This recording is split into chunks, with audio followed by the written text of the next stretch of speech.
Hace unas semanas hacía un podcast sobre algo que titulé Los muertos que andan, rituales en Haití. Y hablaban de las criaturas casi horripilantes que parecían provenir de una región sobrenatural. Es lo que ellos llaman los aparecidos, donde fruto de rituales, fruto de extraños brebajes, de extraños polvos mágicos que utilizan, que nadie sabe realmente cuáles son sus componentes, es donde aparecen los famosos aparecidos, que tras un largo estado alterado de conciencia, tras la ingesta, incluso la exposición hacia estos compuestos, se desconoce qué es lo que ocurre con ellos, pero se les da por muertos, y muchos de ellos resucitan. Dicen que esa creencia de enterrarles a ellos vivos y al paso de los días levantarles de la tierra, pues causa, la verdad es que un estado tremendo, ¿no? en todos los vecinos de esas localidades. Los destinos de los aparecidos son peores que el vampiro o el propio hombre lobo. Son autómatas sin cerebro, sin conciencia, sin recuerdos. No son ni personas ni son fantasmas.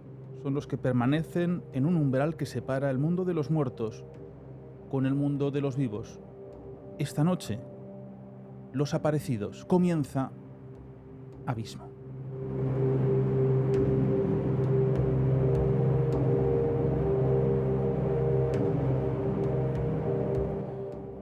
Como les decía hace unas semanas en iVoox para fans, había un libro que aquí lo muestro un poco en el streaming, que es El mundo de lo oculto, donde hay diferentes crónicas de todo el mundo, de diferentes cronistas que van viajando. Es una edición maravillosa. En Barcelona es una colección de libros en el año 76, y aquí hablaba sobre estos muertos que andan, donde decían que son cuerpos sin alma ni espíritu y que la hechicería los levanta de la tierra.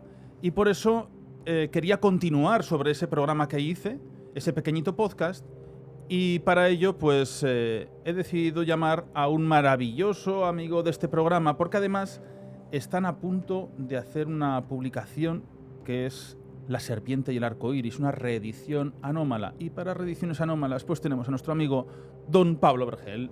¿Qué tal estás? Hola Nacho, ¿qué tal? Hola equipo. Un placer estar con vosotros. Bueno, el placer absolutísimo mío, porque en cuanto te dije, ¿se puede hacer algún día algo del vudú? Y me dijiste, pues sí, estamos haciendo una pequeña reedición que no sé cuándo ve la luz, creo que dentro de muy poquito tiempo, ¿no? Sí, en principio, si todo va bien, que está yendo bien, porque los plazos se están cumpliendo, para principios de septiembre, mediados de septiembre, ya estaremos haciendo los envíos a todos los mecenas, que la verdad es que han sido cientos. Ha sido un libro que ha tenido muy buena respuesta, como tú bien sabes. Todo el tema de la cultura del vudú y de la zombificación pues sigue despertando mucha inquietud y mucha curiosidad, ¿no? en las personas, sobre todo de ciertos países occidentales, ¿no? Que vemos con ojos todavía incrédulos lo que puede pasar en países como Haití, ¿no? Sí, porque parece mentira, ¿no? Decir, bueno, pero eso es una creencia, es algo real. Hay gente que sigue creyendo, lógicamente, en que es algo absolutamente real y que consiguen resucitar a los muertos de la tierra, pero me parece que es un estudio antropológico interesantísimo porque vienen de culturas muy ancestrales. Algunos aseguran que vienen incluso de épocas anteriores al Neolítico, donde ahora la zona más potente que tenemos, bueno, hay diferentes tipos de vudú, ¿no? Hay algunos que lo consideran ese chamanismo de magia blanca que ayuda a sanar, que ayuda a contactar por medio de los ritos, de las danzas, de los cánticos, con los espíritus terrenales, con los espíritus de las rocas, del agua, de las montañas, espíritus animales, pero otros que es un poco lo que nos viene siempre a la mente, ¿no? Cuando hablamos de vudú, de esa magia negra, de lo que buscan el daño hacia las personas, buscar la muerte hacia ellos, sobre todo por una creencia, que es lo que tenemos sobre todo en la zona de Haití, de todos esos africanos que llegaron hacia esa zona de América, que por cierto es el país más pobre que hay en América, que ya es un punto bastante considerable para todos estos ritos. Y ellos, bueno, llegaron como esclavos a aquellas zonas. Había más de 25.000, 30.000 anuales, ¿no? A estas zonas. Y se llevaban sus ritos y sus compuestos que pasan de generación en generación con una especie como de sacerdotes, esa intercesión, ¿no? Que hay con el más allá. y siguen creyendo de una forma muy potente en todo esto. Pues sí, efectivamente, tú has dado para mí una palabra clave que es creencia, ¿no? Es una de las, yo creo, de las constantes que la obra de Wade Davis, publicada originalmente en 1985, pone mayor énfasis, ¿no? Porque al final sí que existe una especie de caricatura sobre el vudú, como tú has dicho, esa idea de magia negra o esa idea de rituales instrumentalizados para hacer el mal, pero la cultura vudú, como podemos ver ahora más adelante si quieres, profundizando un poco gracias a la obra de Wade Davis, pues es una cosa mucho más compleja y mucho más rica, ¿no? Y no se puede tampoco desvincular, como tú bien has dicho, de la realidad sociológica, que es a mí lo que más me interesa como sociólogo, del país, ¿no? Un país muy, muy particular, un país que durante muchos años fue un auténtico motor de exportación económica de caña de azúcar, donde tenía una productividad brutal, donde los colonos franceses, con la importación, como tú bien has dicho, de mano de obra africana en cantidades descomunales, consiguen crear prácticamente un estado plantación, ¿no? Y a partir de ahí podríamos adentrarnos de cómo se va configurando una especie de cultura vudú, que también es una cultura de resistencia a la opresión, no solo, esto también hay que dejarlo claro, no solo de los colonos y de los jefes de las plantaciones, sino también de sus propias estructuras de poder que también vienen desde la propia África, ¿no? Entonces, sí, cuando la gente lea el libro va a haber vodú, va a haber zombificación, vamos a ver a brujos, pero también invito al lector y invito al oyente ahora a que mire un poco más allá, porque es todo bastante más complejo de lo que puede parecer y, como hemos dicho, no podemos descontextualizarlo de una serie de momentos históricos muy determinantes de la historia de Haití, que, como tú bien has dicho, hoy en día es prácticamente el país, el estado fallido por excelencia en el mundo, ¿no? Y bueno, sobre eso también se podría hablar un poco, de que existe una serie de herencias coloniales, de herencias de todo tipo, que han hecho que el país sea prácticamente disfuncional, ¿no? Ellos, creo que prácticamente casi todo el país, ¿no? Tiene esta creencia, bueno, por supuesto, una profunda raíz religiosa. No deja de ser una de las religiones más antiguas que hay en el mundo. Lo que no, es una religión también el vudú, es una forma de creencia, que es lo que más suelen utilizar, ¿no? En las zonas de África actuales, y hay una gran diferenciación con esa magia que se fue mezclando con la que tenemos ahora en Haití. Eso sería, pienso, no sé si no me corriges, la gran diferencia. Sí, lo que pasa es que allí hay una palabra clave también para definir este tipo de mezcolanzas y crisoles culturales y religiosos, que es el sincretismo, ¿no? Allí se empieza, hay que pensar, como tú bien has dicho antes, la importación de mano de obra venía de ciertas partes en particular. Es verdad que había unas zonas que tenían mayor popularidad o menor popularidad a la hora, con la connivencia de muchas tribus locales, esto hay que decirlo. Había tribus africanas que eran especialistas en vender esclavos, a los propios africanos vendían a sus propios congéneres, pero también hay que pensar la cantidad de orígenes africanos que estos esclavos tenían, ¿no? No venían de una zona en particular, venían de prácticamente toda la costa occidental africana, ¿no? Si a eso, ahí ya vamos mezclando, que se empiezan a fusionar distintos credos y distintas religiones, pero es que una vez llegamos a Haití, que estaba bajo dominio francés, también se empieza a mezclar con la religión cristiana, ¿no? Y empieza a producirse este sincretismo, se empiezan a mezclar elementos africanos, elementos propios pueden ser de nativos, incluso de ciertas culturas que puede haber indígenas, y también la capa cristiana, ¿no? Y esto sí que es importante.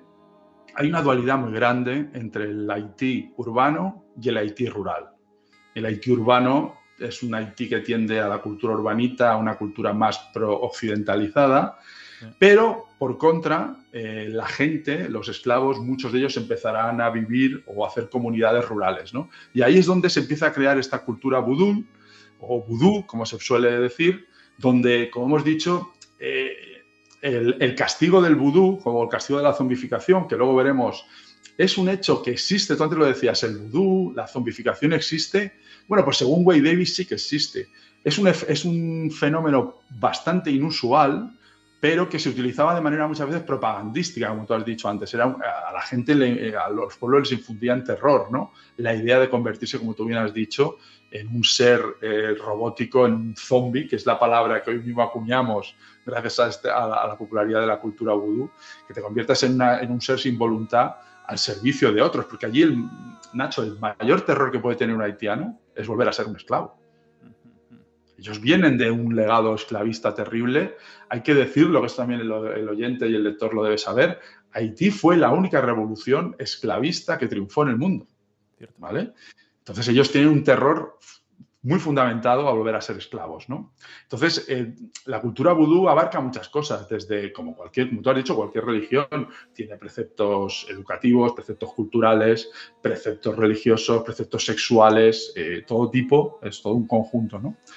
Y sí que es verdad que aquí sí que se ha creado un poco la idea, que es un poco lo que le llama la atención a Wade Davis, ¿no? Se ha creado un poco el cliché del vudú, que es como una especie de un castigo, ¿no? Dentro de la cultura vudú, pero como hemos dicho, ese castigo también va dentro de un marco social, ¿no? De incumplir ciertas cosas, de tener cierto tipo de comportamientos, ¿no? Y no hay que olvidar también que Wade Davis es un antropólogo, pero es un antropólogo muy particular, porque es un etnobotánico. Que etnobotánicos son aquellas personas que intentan adentrarse en los saberes, en las culturas ancestrales, saber cómo utilizan cierto tipo de sustancias que luego pueden tener aplicación medicinal. Y, de hecho, el viaje a Haití, para intentar descubrir si se puede encontrar una alternativa a la anestesia. Qué interesante. Porque él sospecha o tienen indicios, sobre todo el caso de Clerus Narcís, que ganó gran popularidad en el mundo occidental. A partir de ahí, ahora sí que comentamos el caso, se extiende la idea de que los haitianos, la cultura haitiana, es capaz de, a través de utilizar ciertas sustancias, inducir a una persona a una especie de letargo muy parecido al coma y a la muerte, que se llega a confundir con el coma y la muerte, ¿no? Y a partir de ahí le financian el viaje porque grandes empresas farmacéuticas quieren saber si pueden encontrar una alternativa a la anestesia, que, como sabemos, entraña bastantes riesgos muchas veces a la hora de sufrir una operación quirúrgica. Claro, y él entiendo que no llegaría a ninguna conclusión o no sé si podría estudiar los extractos que ellos utilizan. Es cierto que muchos médicos del mundo intentan acudir a zonas de chamanismo para ver qué narices utilizan ellos como medios naturales, porque realmente es una medicina muy arcaica, pero ellos la están utilizando. Y incluso hay gente que para curarse hoy, ¿no? Incluso tenemos horripilantes viajes con agencias de viajes que cobran millonadas para llevar a personas con cáncer a puntos de las selvas del Amazonas para ver si son sanadas por esos chamanes, ¿no? En vez de la medicina que tenemos aquí, y al final, bueno, pues se convierten en cosas tremendas. Pero hay muchos médicos que sí que investigan todo esto de cómo ese estado alterado de conciencia, por ejemplo, o cómo se busca esa zombificación, ¿no?, que estás diciendo, y que, claro, que realmente ese estado alterado de conciencia donde están estos autómatas sin cerebro que ni sienten ni padecen, pues realmente sí que sería como ese tipo de anestesia que podría ayudar a la medicina actual. Y entonces, ¿él pudo llegar a estudiar estos ungüentos que utilizaban, este tipo de polvos mágicos, o nada? Sí. De hecho, bueno, a través de distintos sobornos y adentrarse en algunos de los círculos menos recomendables de la ciudad o de Puerto Príncipe y de comunidades rurales, pues acaba contactando con ciertos brujos llamados bokors, que son los encargados de administrar este tipo de ungüentos o este tipo de sustancias para llevar a cabo estos rituales de zombificación, ¿no? Como hemos dicho antes, muchas veces se mezclan a veces conceptos, ¿no? Me gustaría aclararlo porque antes estábamos hablando off the record, ¿no? Un poco de que, bueno, que muchas veces incluso ha habido gente, y sobre todo hay gente que puede pensar que la zombificación tiene un principio sobrenatural, ¿no? Pero según Wade Davis, según sus estudios, no. ¿Cuáles son el punto de partida de Wade Davis? Lo que sospecha es que a través de utilización de ciertos tipos de sustancias, entre las que te puedo adelantar ya que se destacan, por ejemplo, peces globo o ciertas ranas y sapos venenosos, se llega a una partícula que se llama tetrodotoxina, ¿no? Y esta tetrodotoxina, que como bien sabes es la temida molécula que todos los que cocinan el pez globo intentan evitar, porque si te la ingieres en una proporción mínima, porque es verdad que se puede llegar a consumir mínimamente, pero si llegas a consumir un poco más puede tener consecuencias fatales. Pues este tipo de sustancia lo que te induce, como hemos dicho antes, es una especie de narcolepsia, ¿no? ¿Vale? Esto a priori tampoco te debería convertir en un zombie. Claro. Pero hay todo un conjunto de circunstancias que van a llevar a la zombificación a la persona, y esto es lo que estudia Wade Davis. Wade Davis lo que dice, bueno, yo he estado estudiando, además él intenta estudiar cómo se administra, y es muy curioso, Nacho. Hay gente que dice, él empieza a investigar y a hablar con gente cómo se produce la zombificación. La persona que ha sido víctima de la zombificación, por ejemplo, Kearus Narcís, ¿qué le pasó? Pues había muchísimas explicaciones. Hay gente que decía que le habían soplado algo, que le habían puesto en la puerta algún tipo de polvos que hacían que se hubiera envenenado. Entonces él descubre incluso que hay gente que utiliza limaduras de cristal. Utilizan limaduras de cristal en el suelo cuando alguien pasa descalzo, que mezclado con eso hace que se introduzca en la sangre, ¿no? Hay distintas fórmulas, ¿no? Entonces esto lo que va a provocar es que esta persona enferme, empieza a encontrarse muy mal y acaba entrando en una especie de catatonia que se puede equiparar casi con una muerte, que es, bueno, de hecho en el libro habla mucho de las muertes, del gran miedo que había a ser enterrado en vida, ¿no? Que hubo en los siglos XVIII y XIX, que la gente tenía pánico, ¿no?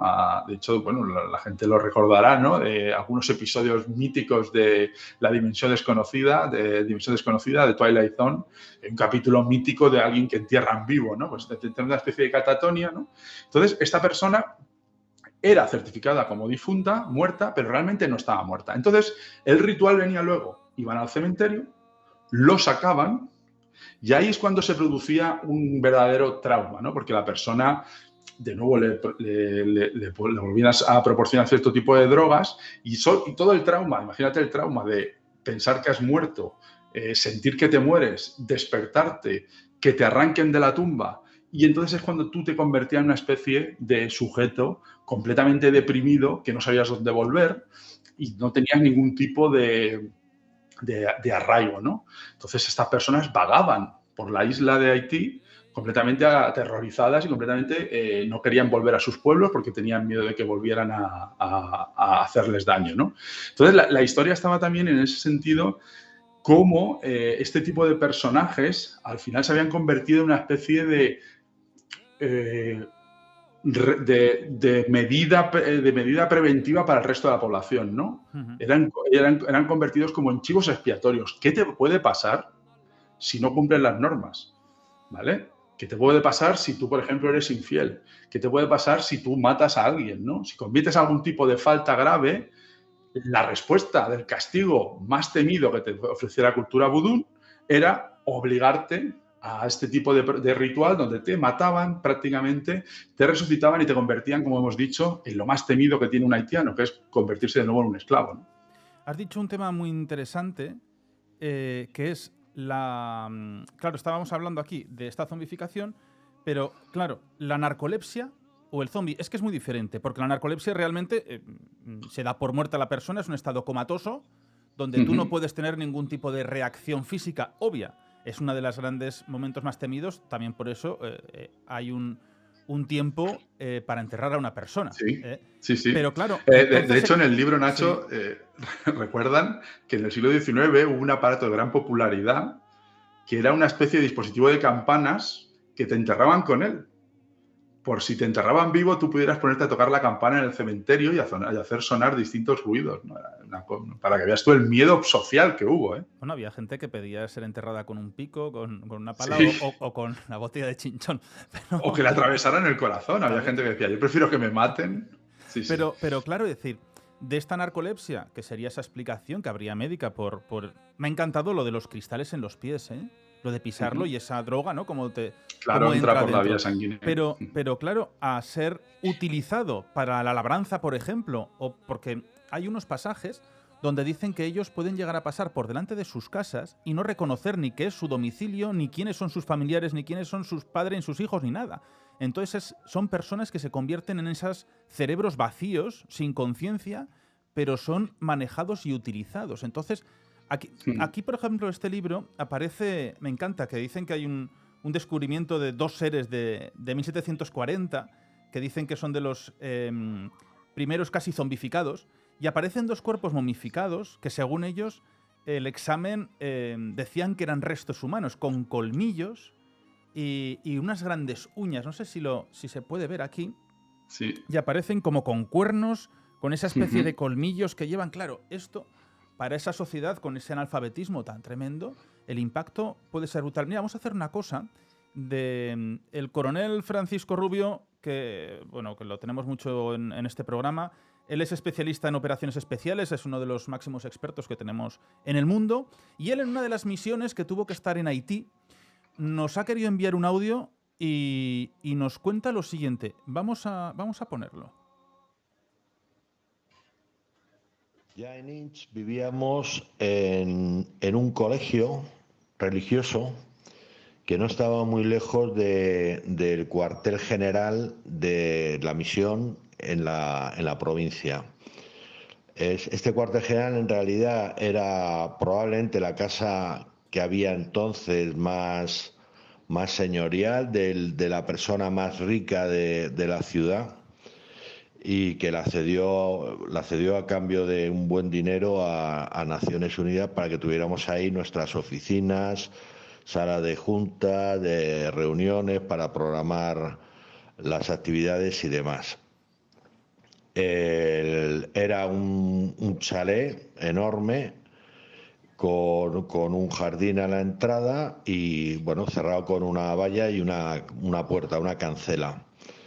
Nos ocurrió una mañana yendo desde el colegio hasta esta casa. Iba con el único que era también español, como yo, era un funcionario de Naciones Unidas en el cuartel general que tienen en Ginebra, en Suiza. Él era civil. Yo iba de uniforme. No es una misión en la que no se iba armado, era una misión también civil, pero necesitaban gente de seguridad que impusiera, y decidieron que el uniforme imponía, porque no teníamos más que el uniforme y nuestro cuerpo.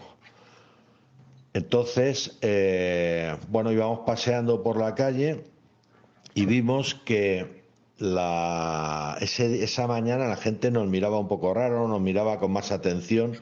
Siempre nos miraban con atención. Toda la población es negra y los de la misión no es que fueran todos blancos, pero bastantes sí lo eran. En este caso nosotros 2 éramos blancos, ¿no? Y aparte de algún negro albino que también había precisamente ahí en Inch, pues no se veían blancos, no estaban acostumbrados. Íbamos paseando hacia la casa, hacia el cuartel general de la misión, y veíamos, oye, esta gente, ¿qué les pasa hoy, no? Nos están mirando como raros.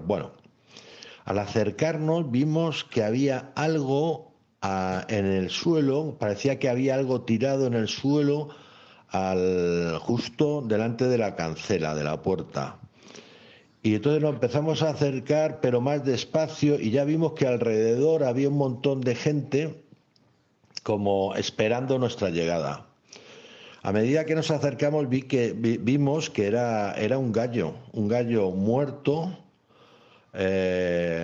tumbado, puesto en el suelo boca arriba, con las alas desplegadas y las patas también como abiertas, ¿no? Parecía el gallo de un escudo medieval. Entonces ya sí sabíamos que era eso, era algo relacionado con el vudú, alguna maldición, algún castigo, algo que nos querían hacer. Y decidimos, según íbamos andando, atacar decidimos defendernos de ese ataque, lo que para ellos era un ataque, pues ignorándolo. Entonces, cuando llegamos, simplemente yo cogí, le pegué yo claro, llevaba botas militares, le pegué una patada, pero casi sin mirarlo, ignorándolo, como con desprecio, ¿no? Y fue increíble porque la gente se esperaba cualquier cosa menos eso. Pensaba que nos íbamos a quedar ahí clavados o que íbamos a pasar sin tocarlo o que íbamos a llamar por radio a nuestros compañeros para que vinieran, porque para ellos eso era muy importante. Para ellos eso debía de ser algo que nos tenía que condicionar totalmente. Y al ver que le di pues una patada medio de lado y mandé el pollo por ahí lejos, pues se quedaron fuera de sitio, fuera de lo que ellos pensaban que iba a suceder. Y esto es porque probablemente lo que pasó en Puerto Príncipe con la chica, y seguro lo que nos hicieron con este gallo, el vudú funciona si tú te lo crees, porque lo que funciona es tu mente y la mente colectiva, la mente de todos los que también se lo creen. Y entonces funciona, yo lo he visto la reacción de la gente cuando lo desprecias y he visto cómo le afecta a una mujer joven cuando se lo aplican, ¿no? Entonces la base del vudú, para que el vudú funcione, te lo tienes que creer. Se basa casi diríamos, en una fe colectiva e individual. Pues es muy interesante porque yo soy tan magnífico que no he puesto la primera parte del audio. Entonces, Pablo, lo que nos decía el coronel es que en una de estas tardes llegaron, estaba todo rodeado de personas y había una chica joven que estaba completamente en trance, retorciéndose de una forma tremenda. Y claro, decían, bueno, ¿pero qué le está pasando a esta chica? Entonces dijeron, no, es parte del rito. Entonces, como de la forma que estamos hablando, ¿no? Esa creencia que hay de las personas, si creen firmemente, bueno, pues es el mejor método que tienen de manipulación hacia allí.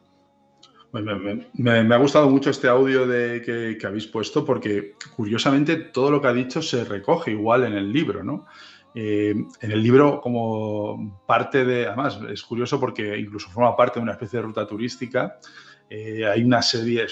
Haití es un país muy pobre y hay personas, brujos de la cultura vudú, que hacen representaciones de rituales vudú para turistas. Y pueden ver a chicas, sobre todo chicos jóvenes que empiezan a bailar y entran en un trance brutal, ¿no? Donde las personas se contorsionan, hacen todo tipo de acrobacias, bailan de manera desaforada, pasan por cenizas incandescentes, pisan cristales, ¿no? Están completamente perdidos, ¿no? Bueno, Paco nos decía que en el hotel donde se llegaron a alojar la primera vez, como un espectáculo del hotel era hacer un rito de vudú con la gente. Y ellos mismos entraban en su trance y era parte, pues, como si te pones aquí a bailar salsa por la noche, pues ellos hacían el ritual de vudú. Claro, al final, una cultura verdadera y genuina muchas veces se bastardiza, ¿no? Con expresiones así un poco vulgares como entretenimiento de turistas, ¿no? Pero lo curioso, lo que decía el coronel, es muy interesante porque justo Wade Davis dedica un capítulo a decir cómo muchas personas, al sentirse que habían cometido algún tipo de fechoría y que un brujo ponía la vista en ellos y le hacía algún tipo de ritual, como ha explicado, ponerle una gallina en su casa, empezaban a creer que eran víctimas del infortunio y ellos mismos empezaban a dejar de comer, empezaban a dejar de relacionarse con la gente, se iban sintiendo arrinconados, caían en una depresión, se sentían perseguidos, no podían dormir, perdían su salud y cómo efectivamente hay un principio de autosugestión fundamental, ¿no? Fundamental, que a veces es curioso que culturalmente puede funcionar en sentidos distintos. Seguro que hubo cosas de esta misión de Naciones Unidas que intentaron utilizar algún tipo de maniobra o estrategia para asustar a la gente y la gente le dio igual, ¿no? Porque no respondemos de la misma manera, ¿no? Igual que tú a lo mejor no puedes responder, bueno, tú y yo nos ponen un gallo en la puerta de nuestra casa y al día siguiente estaríamos ya en el aeropuerto, ¿no? Pero hay gente curtida, ¿no?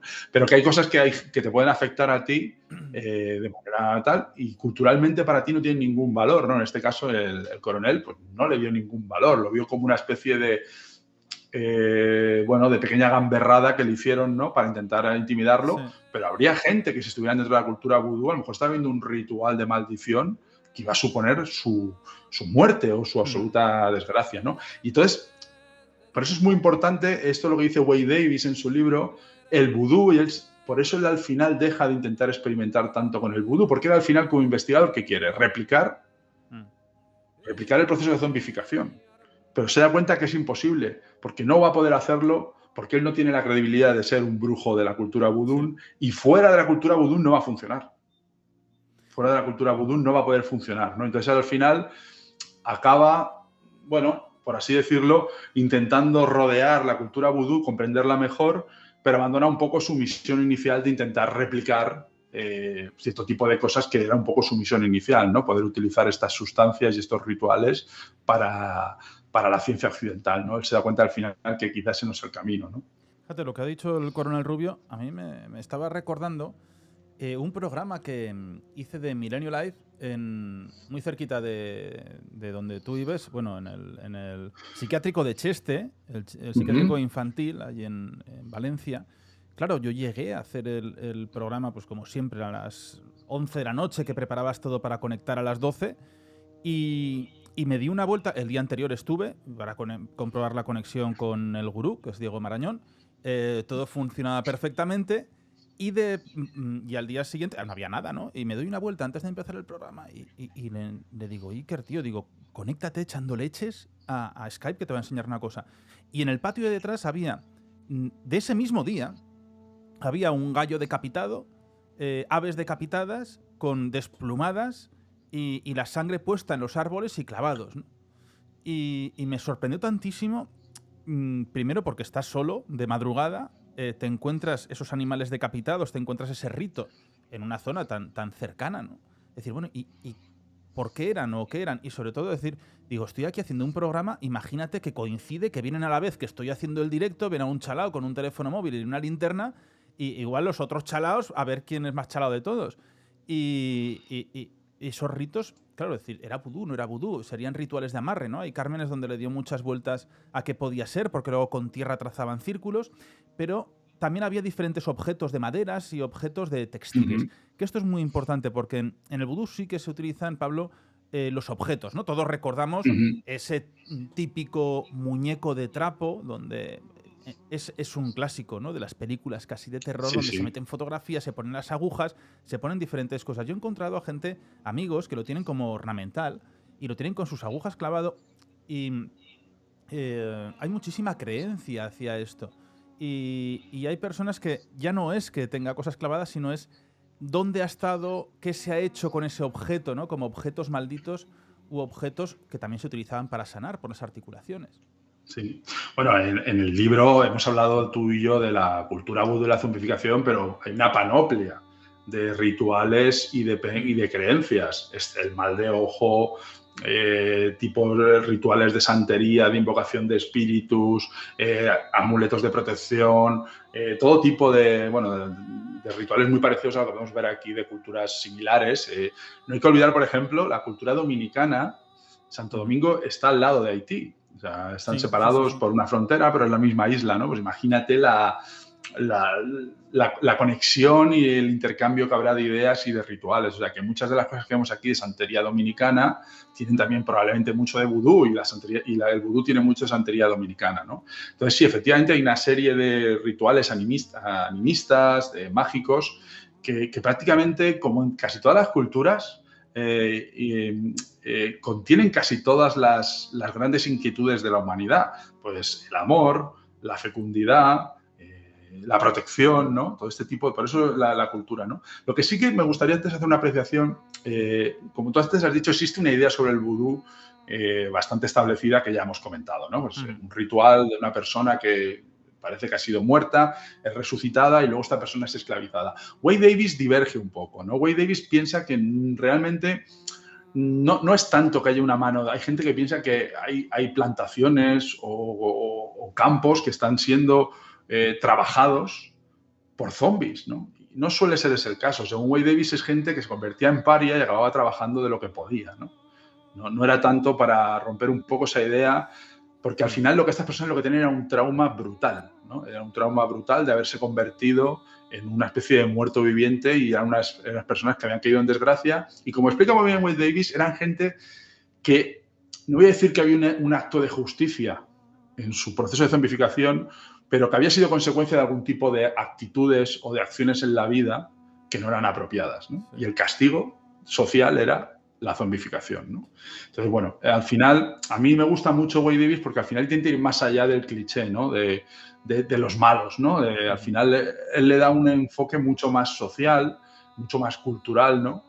Y creo que al final intenta hacer un elogio, ¿no? De la cultura haitiana, que es una cultura, como ya hemos dicho, que ha sufrido muchísimo. Fue un país que inició una rebelión esclavista, que sufrió, bueno, tuvo que entrar en guerra con países como Francia, luego con países como con España, multitud de guerras, multitud de alzamientos, multitud de traiciones, ¿no? Y al final se quedó un país absolutamente inestable, ¿no?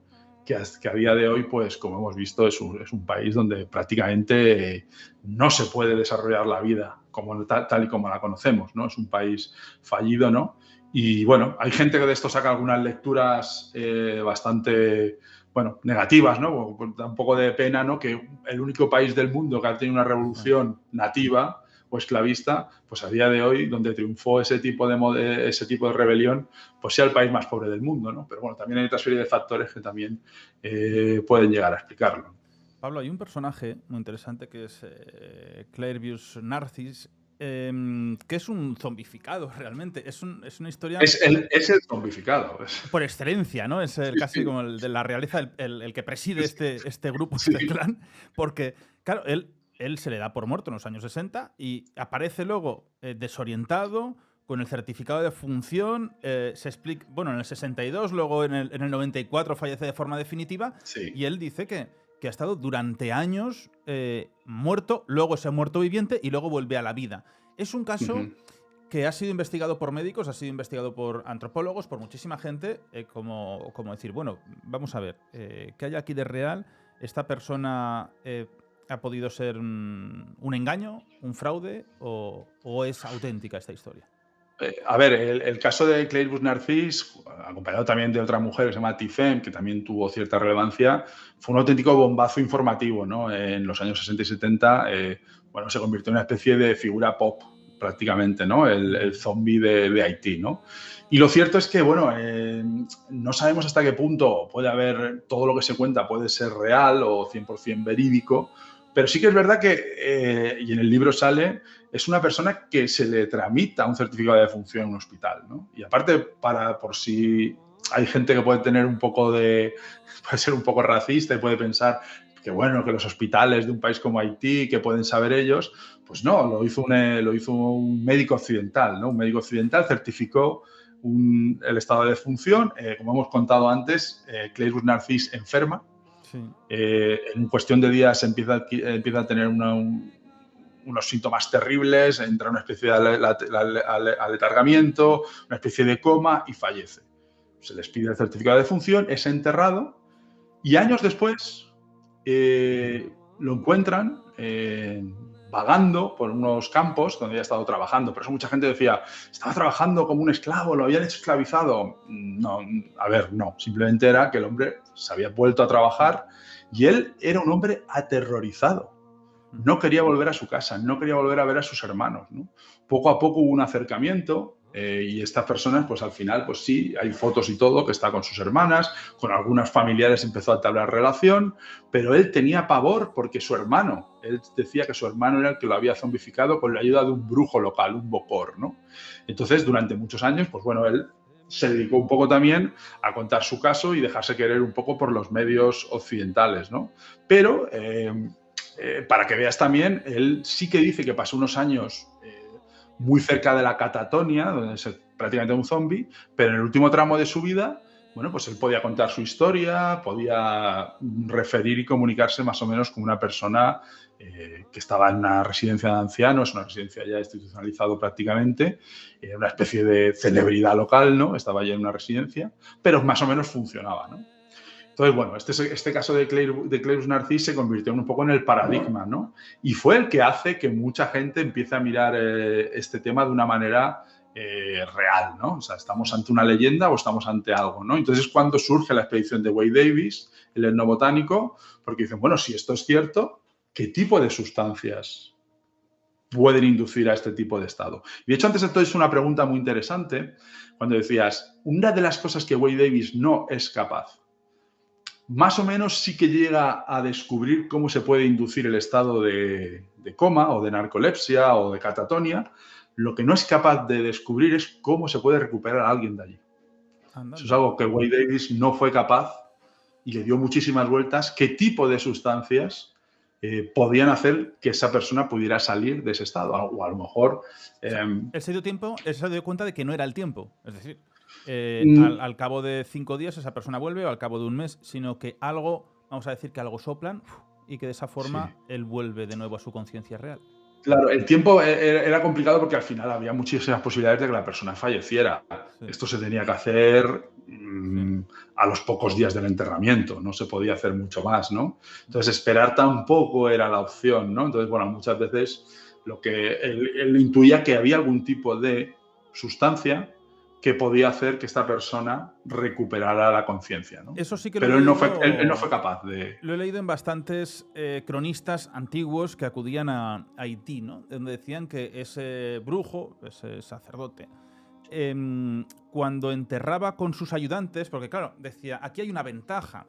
Dice, es que el enterramiento, ellos lo pasean por toda la localidad para que se viese que estaba muerto, pero el enterramiento lo hacen entre 2 personas, vamos a decir, que son como 2 cómplices que son plenamente conscientes y conocedores de cómo es el ritual. Entonces no hay nadie delante y saben cuándo hay que desenterrarlo. Hay gente que ellos vieron incluso desenterrar los 7-8 días, esa persona en tierra, y entonces ¿cómo la sacan? Claro, lo que hacían es llamar a toda la localidad posible y decir, hemos escuchado algo en el suelo. Entonces empiezan a acabar. Allí podían soplar algún tipo de sustancia o esa persona ya empezaba a recobrar conciencia con ese tiempo que ya había transcurrido y entonces de pronto abre los ojos. Claro, esto no es un levantarse y pegar un salto, sino... No es Lázaro. No, desde luego. Esto no es un levanta tienda ni mucho menos. Entonces se levantaba en una especie casi saliendo de un coma, muy aletargado, empieza a tener movimientos, entonces se lo llevan casi corriendo como al hospital y lo empiezan a pasear. Y de esa forma, claro, es el aparecido, el retornado. Entonces es una persona que ha vuelto del mundo de los muertos.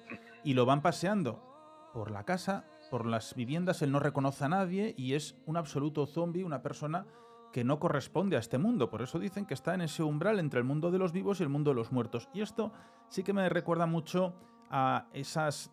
Estamos en América, ¿no? También una de las cumbres con Siberia y todas esas zonas de lo que es el chamanismo. El chamanismo... y aquí es donde se mezclan, esto lo estamos pensando ahora, es donde se mezclan, creo que 2 cosas que me vienen a mí a la mente. Una, el chamanismo con un estado alterado de conciencia por medio de la ingesta de estupefacientes o de cualquier elemento como es lo que está pasando y lo que estamos hablando aquí, ¿no? Y luego ese chamanismo que existe, por ejemplo, en las zonas de Siberia o en otros sitios donde están los shamanes, los tungús, que es por una privacidad sensorial o por una facilidad psicológica que tiene la gente pues por magnetismo terrestre, lo que sea, pero no hay una ingesta de estupefaciente. Entonces, y llegan a estar en esos estados comatosos en el suelo durante horas, en esos viajes que ellos tienen laberínticos para buscar la sabiduría de un espíritu animal, de lo que sea, ¿no? Pero ahí realmente es el golpe del tambor, el golpe del cántico y esa forma de música tribal, de trance, es lo que les lleva a ese estado alterado de conciencia, siempre repetitivo. Entonces aquí se juntan las 2 cosas, porque utilizan muchísimo también la danza, utilizan mucho el cante, y luego, claro, pues lógicamente para ayudar y hacerlo más rápido, o su forma que tienen, es por medio de la ingesta, que se desconoce realmente cuál es la receta original con la que consiguen llevarlos al otro mundo y traerlos de ese otro mundo. Y lo que dices también es muy curioso porque, como hemos dicho antes, Haití es una tierra de fusiones, ¿no? Y allí también se fusiona el uso de alcohol, el uso de puros y cigarros, y en otras culturas, en islas cercanas como puede ser Jamaica, la marihuana. Sí. O sea, que estamos hablando de que se utilizan una serie de elementos que empiezan a venir de distintas fuentes, ¿no? Y acaban todas fusionándose en una mezcolanza muy, muy particular, ¿no?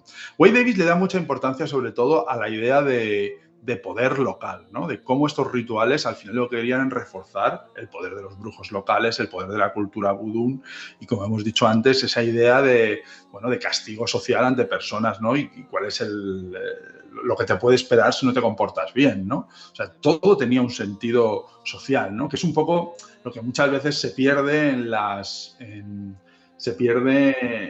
representaciones un poquito más caricaturescas del vudú que vamos a hacer desde Occidente, ¿no? Como el vudú. De hecho, Nacho, si tienes curiosidad, está el libro La serpiente y el arco iris, y luego está la película, que es de Wes Craven, el director de Pesadilla en Elm Street. Y la película es una traición absoluta al libro, ¿no? Porque al final en la película vamos a ver a estos personajes que son malos, ¿no? A los malos, ¿no? Malvados, brujos vudú. El brujo vudú de Wade Davis del libro es muy distinto al de la película, ¿no? El brujo vudú es una especie, como has dicho tú, de figura social, como tú has dicho, de una especie de chamán, de hombre medicina que tiene muchísimas más atribuciones, y en la película pues es un ser malvado que quiere esclavizar a la gente porque es malvado, ¿no? Y bueno, es una manera distinta de ver un poco lo mismo, ¿no? A mí me parece que el libro es un bonito homenaje a la cultura haitiana, ¿no? Creo que intenta profundizar, ¿no? Y en cierto modo me gusta que el libro también es un poco honrado y honesto, ¿no? Llega un momento que el libro para, ¿no? Empieza a hacer una serie de hipótesis, pero llega un momento en el que dice, bueno, hasta aquí hemos podido llegar, ¿no? Y también, pues, explica un poco su proceso. El trabajo de Wade Davis ha habido gente que lo ha cuestionado también. Ha habido autores años después que decían que realmente, bueno, que había quizá no podía afirmar las cosas que había afirmado, no tenía la evidencia científica que a lo mejor debería, ¿no? Pero bueno, él sí que llega a estar estudio y es un estudio donde se desplaza hasta allí a intentar averiguar qué narices ocurre. Sí. Me parece maravilloso. Tú, desde el punto de vista sociológico, ¿cómo ves la sociedad actual, ¿no? Haitiana y hacia estos ritos? Porque, claro, al estar poco a poco más informatizados, porque aunque sea tan pobre, pero sí que va llegando mucho no sé, un poco esa tecnología, esa gente que viene de ayudarles, claro, les puede ir quitando también esa creencia en el vudú, pero yo no sé qué parecer tienes tú sobre todo esto.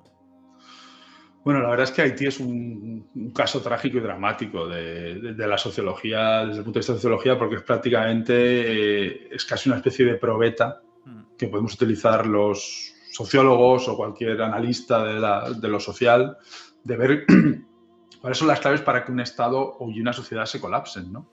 Y dejen de funcionar, ¿no? Y cómo, es muy curioso, Nacho, cómo es algo como un terremoto. Es un país que está prácticamente en un equilibrio, haciendo malabarismos en una cuerda entre caerse y el caos, y literalmente llega un terremoto que sacude el país, derrumba literalmente los edificios y los cimientos sociales, y a partir de ahí es el caos. Sería interesantísimo que pudieras hablar con el coronel Rubio, porque te va a poder contar. Prácticamente podemos ver en directo cómo un Estado entra en colapso, ¿no? Cómo una sociedad entra en colapso. Hoy en día han alcanzado un nivel feudal, ¿no? Donde circulan bandas armadas, ¿no? Y también, Nacho, habría que ver un poco, pues, durante el siglo XX, pues la dictadura de Duvalier, que se valió mucho Baby Doc, el presidente del vudú, y lo instrumentalizó como arma de poder social, ¿no? Y también, pues eso, el vudú quizá también tenga su responsabilidad, ¿no? Esa cultura también sirvió para amedrentar un poco socialmente a la gente, ¿no? A través del miedo, la represión, ¿no?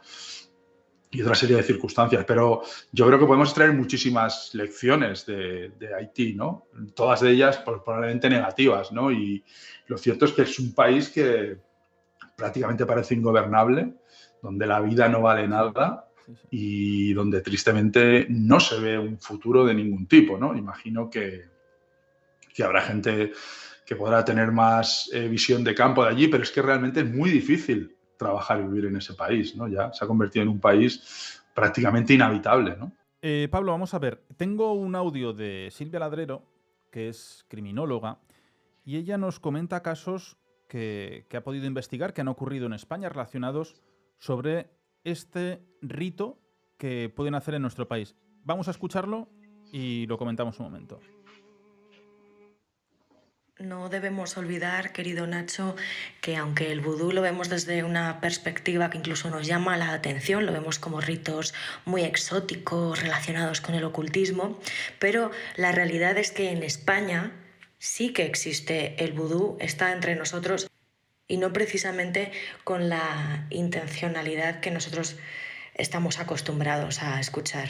El uso de rituales vudú es una de las características principales de las redes de trata de mujeres africanas con fines de explotación sexual aquí en España, y poco se sabe sobre este tipo de rituales, el verdadero impacto sobre las víctimas, que lo ven como algo muy serio y como un pacto con los propios traficantes.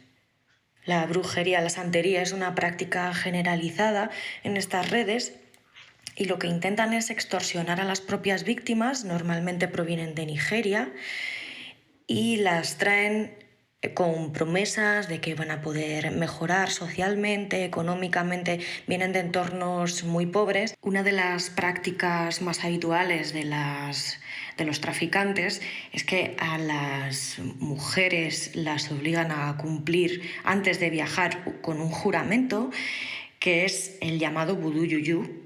Así es como comienza su deuda, que luego pasa a ser completamente impagable, y una promesa de que pase lo que pase, nunca jamás pueden denunciar a sus explotadores, a los traficantes. ¿En qué consiste este rito del vudú yuyú? La base de todo gira en torno a la existencia de ancestros y unas divinidades que tienen un poder absoluto sobre las personas. ¿Y qué es lo que hacen en esa ceremonia? Pues las mujeres entregan su ropa interior, vello púbico y sangre menstrual. A veces incluso, según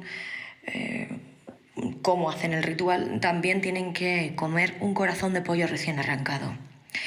Después de participar en este rito, ya que sella su deuda, sella su pacto, estas jóvenes reciben un collar o una especie de bolsita que se emplea como recordatorio, ¿no?, del vínculo que han establecido con los traficantes.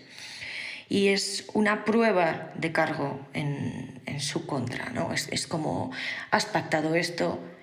Y ellas se sienten en la obligación moral y religiosa, una profunda convicción de que eso es así, y las divinidades, los dioses en los que ellas creen, les van a castigar si no lo hacen. Así que no olvidemos también este punto del vudú, que sí que existe en España y que mantiene a muchísimas mujeres bajo el influjo de estos ritos y obligadas a hacer cosas completamente asquerosas, deleznables, y están atrapadas por ello.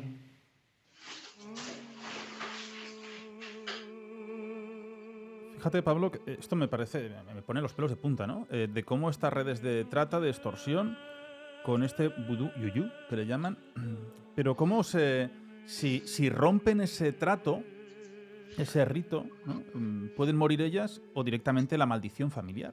De cómo esa creencia tan brutal de decir, bueno, es que mi familia, que está a 3.000, a 4.000 kilómetros, si yo rompo este rito que he hecho de sangre, automáticamente, claro, si ellos vienen realmente también para ayudar a la familia, entonces me parece una de las cosas más escabrosas que tenemos aquí. Y lo gordo es que sigue ocurriendo. Lo gordo es que esto son esas mafias que tampoco tienen ni freno, es tan complejo, ¿no?, pararlas y frenarlas, y estas personas pues prácticamente son como, no sé si es correcto decirlo, como unas zombies del sexo en ese aspecto. Bueno, es muy curioso y muy significativo el audio que nos ha ofrecido tu compañera Silvia. En primer lugar, es curioso que habla de vudú, pero nos habla de un vudú yuyú que viene de África, ¿no? Pero como hemos dicho, toda la cultura vudú que hemos identificado en Haití tiene un arraigo africano, claramente, ¿no? Son muchas tradiciones y muchos rituales que vienen directamente de África y que son importados y que allí mutan y se mezclan con cristianismo, con distintas religiones, ¿no? Ciertamente la religión siempre tiene una relación con el poder. O sea, la religión siempre ha sido un coadyuvante o una especie de condicionante del poder, ¿no? Lo que pasa es que normalmente en sociedades abiertas o de manera más transparente, la religión se suele asociar con la virtud, es decir, es un pecado matar, ¿no? O se utiliza la idea del castigo divino para refrenar actos malvados. Aquí vemos una perversión absoluta del pensamiento mágico, del pensamiento religioso y de las creencias, ¿no? Cómo estas personas, estos adultos desaprensivos, utilizan las creencias sobrenaturales para extorsionar de manera mágica y sobrenatural a un colectivo ultra vulnerable de personas que han sido traídas a este país o a cualquier país europeo engañadas para llevar cualquier tipo de práctica que a estas personas les interesa, pues sexual, prostitución, trata de blancas, ¿no? Pero como hemos dicho antes, es la autosugestión de estas personas, como tú muy bien has dicho, la intensa y la fuerte creencia en estas religiones es manipulada por estas personas sin escrúpulos, para hacer que estas personas acaben llevando una serie de actos deleznables, ¿no? Y encima, para nada más y nada menos que el lucro de estos mafiosos, de estos traficantes de esclavos, de zombies modernos, ¿no? Y luego, por supuesto, Nacho, no nos quepa la menor duda que aquí habrá capas de violencia, de drogas y de extorsión pura y dura, ¿no? O sea, muchas veces no viene sola. No creo que estas personas, al final, es un elemento más de un colectivo muy vulnerable que está a merced de gente que verdaderamente es execrable, ¿no? Mira, me hubiese encantado que estuviese Silvia en este programa para hablar de ello, de verdad, porque lo has dicho muy bien, traficantes de zombies modernos. Que esto, al final, claro, cuando esa persona deja de tener un interés sexual para el cliente, es que gente que viene vamos a llamarlo, al nuevo mundo y se encuentran, decir, pero ¿cómo puedes llegar a un lugar tan perfecto, ¿no? Y encontrar que esto sigue existiendo y que se lo encuentran aquí. Parece que no salgan de ese bucle continuo de la creencia hacia la maldición, ¿no? Que pueden ellos generar. Pero esto, muchas veces, cuando ella quiere salir de aquí, pues de ese círculo, pues suele acabar con su propia muerte o con su suicidio. Y, wow, decir, bueno, en Europa, en lo más evolucionado que tenemos, en lo más avanzado, que sea tan difícil de perseguir y tan difícil de poner orden en aquello, pero claro, las captan de una forma tan tremenda, ¿no? Y esas mentes tan frágiles, cómo se manipulan y la gente, vamos a llamar, esos clientes no son conscientes de todo lo que hay detrás muchas veces, pero no sé, es un tema muy complejo y un tema que por desgracia existe y está ocurriendo en estos mismos instantes en España y seguramente muy cerca de donde estamos aquí grabando Abismo, ¿eh? Porque yo sí que lo he conocido, yo sí que me he encontrado bastantes tipos de ritos con esa especie. Claro, en España tenemos que hacer algún día un programa, desde el punto de vista sociológico es brutal, que es todo lo que se relaciona con el ámbito de la secta. Porque España es el país del mundo con más número de sectas. Es increíble lo que ocurre en este país, pero claro, secta es es que desde el punto es un limbo legal. Sí. Y además se amparan en una serie de prebendas que cualquier culto sano en realidad merece. Claro, pero es decir, yo no hago nada mal porque yo creo en esto. Y el que está allá arriba dice, no, si esta persona quiere creer en esto, yo no le estoy diciendo nada. Es él, con su propia fragilidad. Pero claro, luego están las familias y es un mundo muy, muy complejo, pero solamente con abrir la ventana no tenemos más que verlo enfrente de casa, ¿eh? Y esto lo tenemos aquí. Y a mí me ha venido muchísimas... De verdad, yo me metí mucho en el mundo de la secta. Por desgracia, me tuve que meter en el horripilante mundo del infanticidio para tocarlo hasta ver hasta dónde llegaba en nuestro país también. Y las familias desesperadas denunciando. Y tanto policía como jueces dicen, bueno, ¿y qué podemos hacer si él está voluntariamente allí dentro? Y las familias al final es su hijo. Un hijo una hija que ellos ya ni identifican a la familia, simplemente les piden dinero y les arruinan, pero claro, ellos tienen esa esperanza de que esta persona vuelva a sus cabales y vuelva a su casa. Y al final, pues no dejan de ser este tipo de ritos también lo que hacen y esas creencias en el momento más débil de la vida de una persona. Muchas veces se buscan cuando hay momentos de una muerte trágica de un familiar o cuando están en una depresión, y sobre todo ahora en las redes sociales que tanto nos gusta poner nuestros estados anímicos. Es el momento perfecto para que te venga alguien con su sonrisa y su iluminación y te diga, ¿dónde vas? Y te voy a dar yo lo más bonito del mundo, vente conmigo, que esto es una maravilla. Así que, mira, hablaremos, Pablo, del tema sectas. Yo que estoy aquí viendo imágenes también de estos ritos del vudú dentro de estas ciudades de Haití. Claro, ves esa sumisión mental de un pueblo que no comprende muchas cosas, ¿no? Esa sencillez que tienen humana y cómo llegan a unos trances tan brutales, ¿no? Y todo el mundo mirando perplejo, creyendo absolutamente todo lo que están viendo, y cómo una sociedad se rige por este tipo de hechos, ¿no? Ellos creo que decían que son un 90% es católico de lo que hay en Haití, pero un 100% creen en estas cosas del vudú. Me parece precioso, ¿no? Que también crean en ello, pero no sé, es para estudiarlo, seguro que está estudiadísimo, ¿no? Pero es muy interesante y creo que la antropología debería de unirse muchas veces con la sociología, que hay veces que la antropología va por un lado, la sociología va por otro, y creo que sería una unión muy importante para estudiar este tipo de pueblos, este tipo de ritos, este tipo de al final son legados milenarios que llegan hasta nosotros, que seguramente vengan anteriores a las épocas neolíticas, casi nos tendríamos que ir hasta el interior de las cavernas, donde esos ritos llegaban hasta nuestros días. Son las religiones más antiguas que existen en el planeta, y hay algo que es muy interesante, Pablo, que yo lo he reflexionado tantas veces, de cómo los trances, de cómo ese estado alterado de conciencia, de cómo lo que ellos ven, que son 3 estadios de trance, y bueno, pues muchas veces vemos esos dibujos, esos mapas, cómo son laberínticos y cómo van llegando hasta un centro, cómo van tomando esas formas hasta que llegan al espíritu de lo que ellos busquen, sin tener conexión alguna entre las zonas de América del Sur, las zonas de Siberia, las zonas de Mongolia, las zonas de Papúa Nueva Guinea, de Australia. Todos es el mismo tipo de rito. Y todos hacen el mismo especie de trance, y lo más importante es que todos ven lo mismo. Entonces, es casi como el mismo Dios para diferentes puntos que no han tenido conexión en las zonas del mundo. Y cuando esto que llaman el mal llamado tercer mundo, porque ellos espiritualmente son muy ricos. Ojalá nosotros fuésemos tan ricos espiritualmente como son estas personas, por lo menos con una creencia tan firme. Tienen algo tan importante que dominan casi el 80% de la naturaleza del planeta. Este tipo de pueblos que siguen creyendo y que creen en este más allá, en estos estados alterados de conciencia. Creo que falta todavía muchísimo para estudiar, aunque parezca mentira, ¿eh? Es como los eternos olvidados.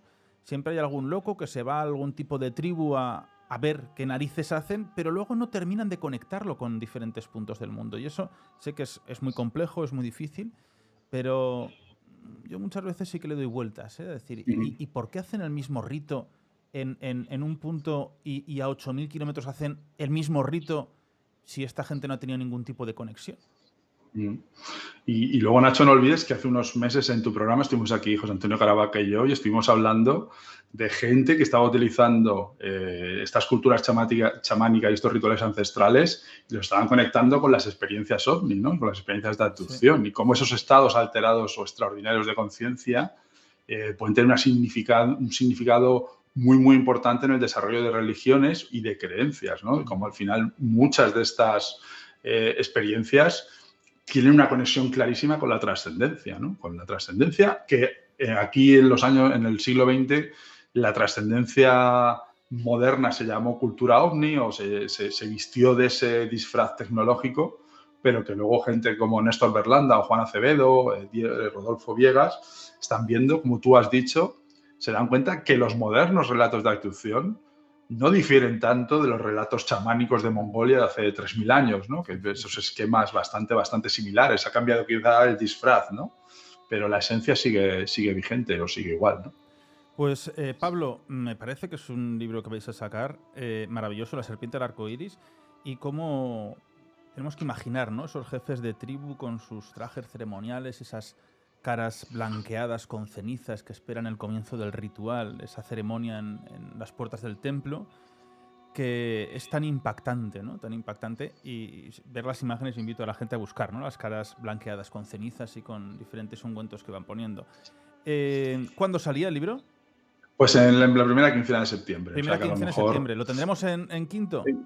Yo espero que sí, Si no, pero va a estar ahí justo, pero sí. vamos, veremos. ¿Qué tal Reediciones Anómalas, Pablo?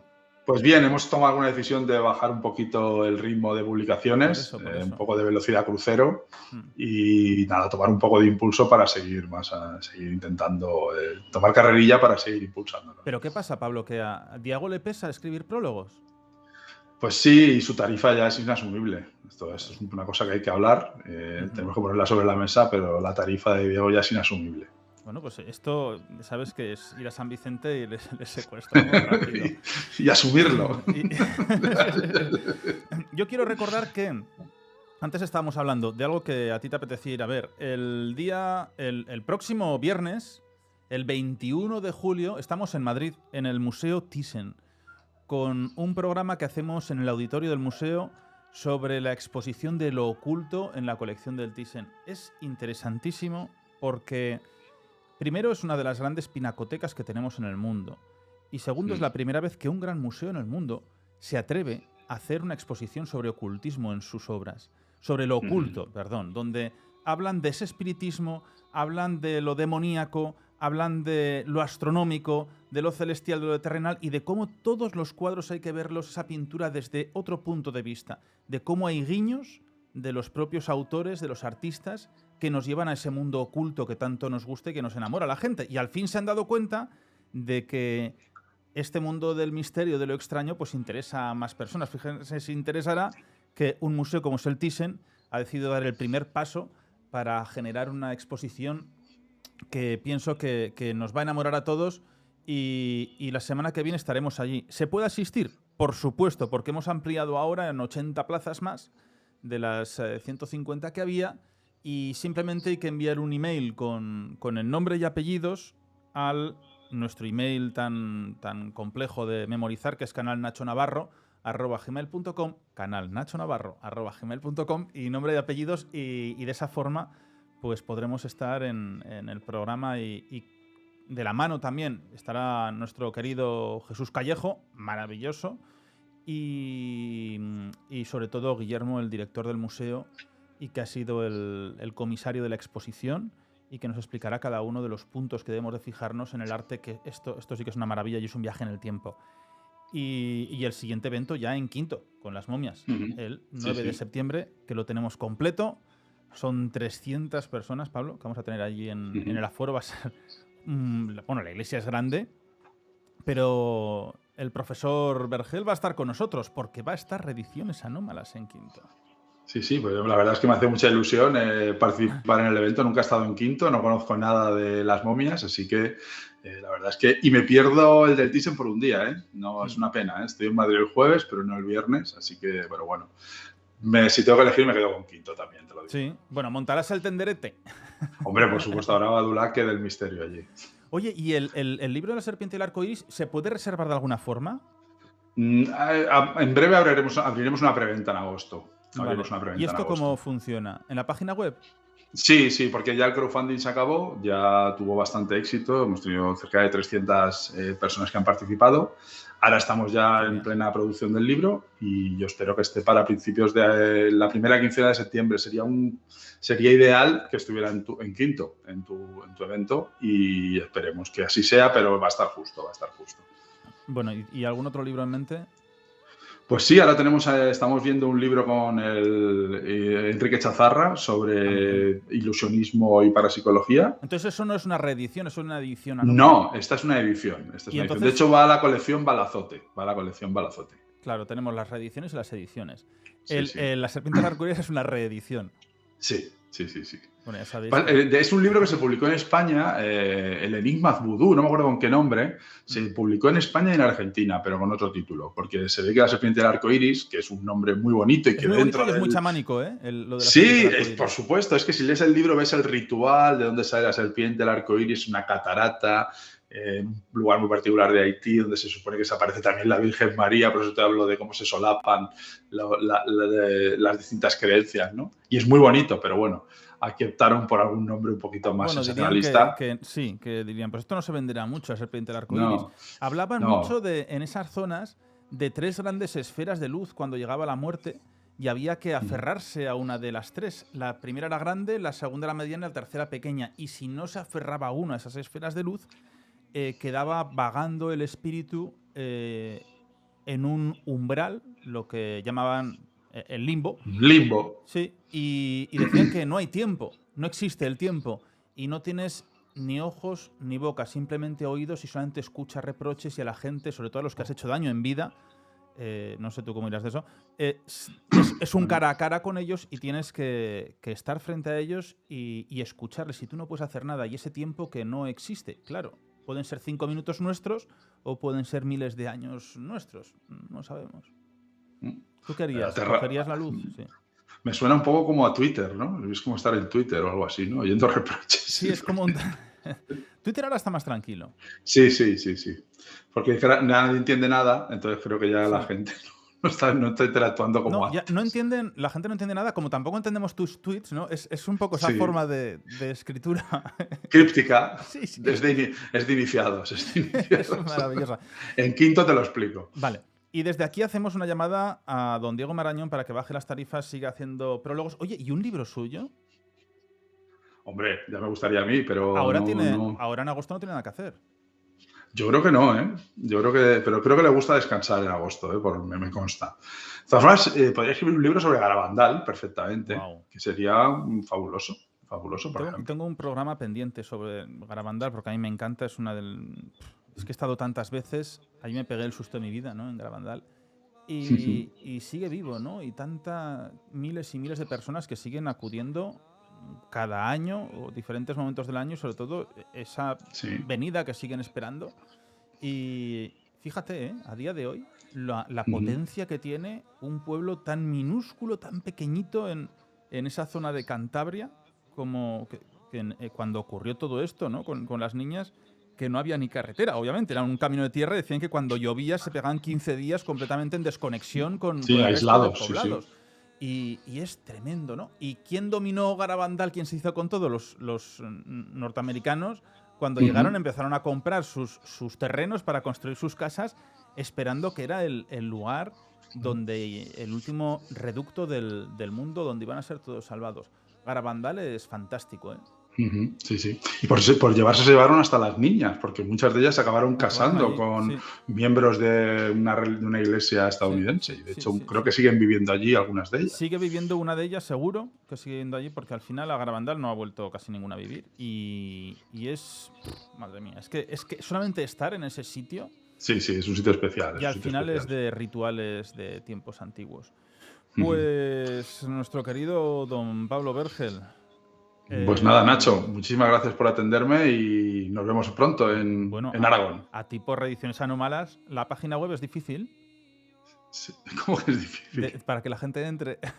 No, reedicionesanómalas.com. Madre mía. Bueno, pues ahí hay libros tan maravillosos como Intrusos, Comunión. Iba a llamarla Canal Pablo Vergel, pero... ¿Pero por qué no? ¿Por qué no? Es que además es lo más práctico. Si cambia la SL, tú sigues igual. Pues pienso que los libros más míticos de ufología, sobre todo, y de aparecidos y de los grises, ¿no? De las habitaciones que ha habido, de los míticos del mundo, las grandes traducciones, y la gran traducción es la que tenéis vosotros, y por eso animo, aunque sea simplemente a echar un vistazo a la página web, porque no conozco a nadie que haya entrado, de verdad, a esa página y haya dicho, wow, quiero este libro. Y luego que son muy fáciles de lectura porque son muy cómodos de ver. Pues nada, te agradezco. Ya sabes que en verano es un tiempo espectacular, muy recomendable para leer, así que aquí estamos abiertos a cualquier interesado del misterio. A la sombra del cocotero. Se lo diré a Silvia Ladrero, que se lo lleve a sus vacaciones. Le recomendaremos Intrusos, que es muy interesante y que lo tengo aquí a mano. Don Pablo, muchísimas gracias. Muchísimas gracias. Buenas noches. Te veo en quinto en tu aspecto momificado, ¿vale? Muy bien, gracias. Un saludo a todo el equipo. Un abrazo. Hasta luego. Y bueno, pues nosotros ya acabamos, y la próxima semana más, porque estaremos en el Museo Thyssen en Madrid, el viernes en directo, a las 7 de la tarde será el programa, accederemos un rato antes, y bueno, pues los que se quieran apuntar, que estén en Madrid o que vayan a Madrid, que no se hayan inscrito en el programa, pues como he dicho, hemos abierto 80 plazas más. Hay que escribir a canalnachonavarro@gmail.com con el nombre y apellidos, y merece la pena. No va a ser una visita guiada a la exposición, como algunos han pensado, simplemente algo tan maravilloso como en el auditorio estaremos todos juntos y escuchando al comisario de la exposición y cómo podemos encontrar los códigos ocultos en el arte y en algo tan maravilloso como es las pinacotecas que tenemos en el mundo. Así que poco más, nos vemos la próxima semana aquí en el canal de YouTube y por supuesto en iVoox, que nos tratan y nos cuidan también con este original. Un abrazo enorme, cuídense.